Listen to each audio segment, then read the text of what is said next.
Hey guys, it's Clark here, and it's June 20th today. The 18th was my 11 months on T, and the 12th was my 6 months post-op, so I thought I would update about both those things. I actually had an appointment with my endo on Wednesday, and I really need to switch doctors. Most Montreal guys that have been to him hate him. Anyways, I went in and he told me that my T levels were very, very high. He said I was at 26. And that meant nothing to me. So he said that normal levels are for a cis male are between 10 and 13. So that seemed like really abnormal to me that mine were double that. So I said, should I be worried? Do I lower my dose? Blah, blah, blah. And right now I'm on 0.6 per week, cc's per week. And he said, well, you could lower it down to 0.5, but that would just lower your levels to maybe 20. So I said, okay, will that affect the way my body's changing? Will my changes diminish or slow down? And he's like, no, I mean, it's just a matter of having enough testosterone in your body. Having more than that doesn't really affect it. So I said, okay, so, are having high T levels dangerous? He went from saying that he was, shocked by how high it was to that it didn't really matter. And then he's like, well, the, danger of having too much testosterone in your body is that it makes it increases the production of red blood cells, so it makes your blood more viscous. So that made me really mad because he was talking about that as if it wasn't something bad or dangerous, and he didn't even as someone who studied in athletic therapy for a while, I know the importance of getting a medical history from your patient, and he didn't even ask me anything about my medical history or my family's medical history, and I have a history of heart problems in my family. I don't want thick blood. That is not something that I'm interested in having.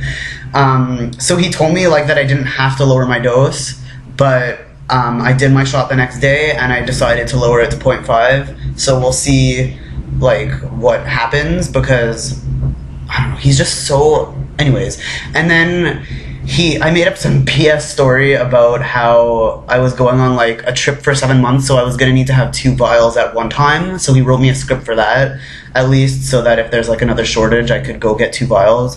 And then I asked him, because I was gonna be going into the States, if I could get a letter just confirming that I was on hormone replacement therapy for a year, because my name and gender hasn't been changed yet and my passport picture does not look like me at all, so I didn't want a problem crossing the border. So he was really, really nice about that, and he wrote it right away. But then when I went to the front desk, they're like, that'll be $40. And I was so flustered that I just paid them and didn't even think that I could get a free letter from my GP. But anyways, I need a new doctor. So the short version of that story is that I've lowered my dose to 0.5 of depot. So if I go back to deletestrol, I believe that'll be 0.25. And I need to switch doctors. Okay, so in terms of T changes, I feel like my body has been redistributing fat still.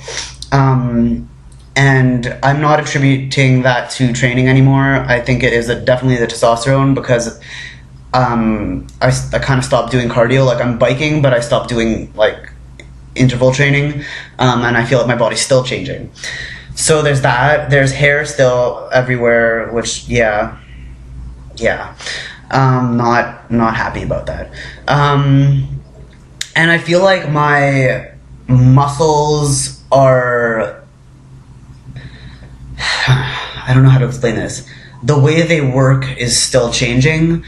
As someone that's been training my whole life, I think I mentioned this in the past when I first started taking testosterone, that I felt like the way I pushed weight had changed, that I could isolate my muscles more effectively.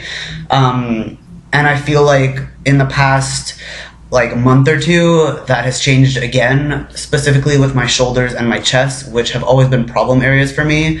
I'm just able to activate them more efficiently, and isolate them more efficiently, and I am lifting more than I have ever lifted for my shoulders, which are finally catching up to the rest of my body.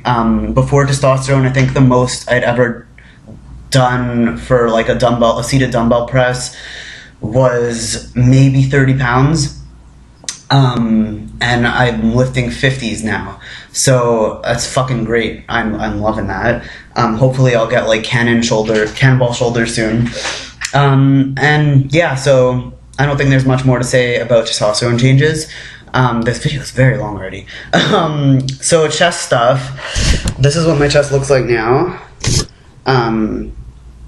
There's not much to say since last month. My dog ear thingies that I was a bit worried about seem to be getting bigger, but I think that's just because my lats are getting a bit bigger, so it's like pushing out more, but that swelling will go down soon, I hope.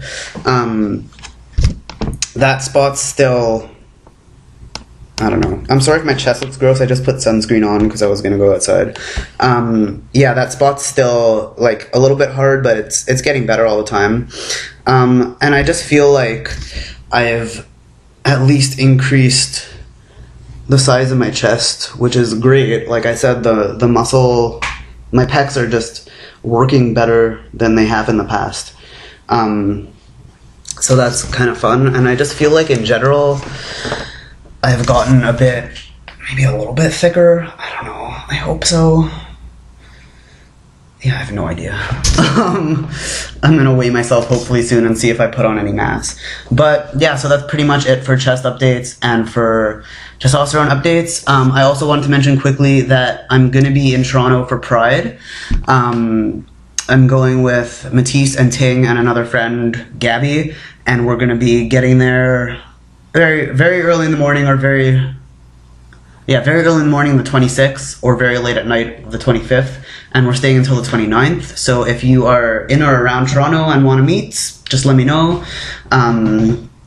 We're going to we're obviously going to the Trans March on the 27th, and don't really have much else planned, so suggestions are welcome. Yeah, so that's pretty much it. And I guess I'll talk to you guys in a month, if not sooner.